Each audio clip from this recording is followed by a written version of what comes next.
So my rant today. This Sunday is daylight savings time.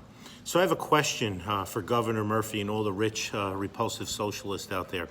Are illegals exempt from daylight savings time? Because it seems like illegals and criminals are exempt from every friggin' thing else in this state, and that only we, the people, the tax-paying, law-abiding citizens, have to adhere to all the laws that they impose on us, many of them unconstitutional.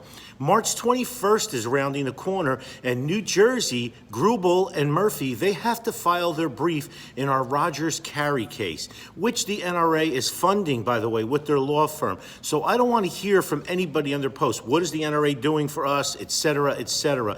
Get educated, get activated. Unity and activism is key. This is what we have to do. We have to fight grassroots effort. I want to see everybody on March 26th. We the people of NJ.com.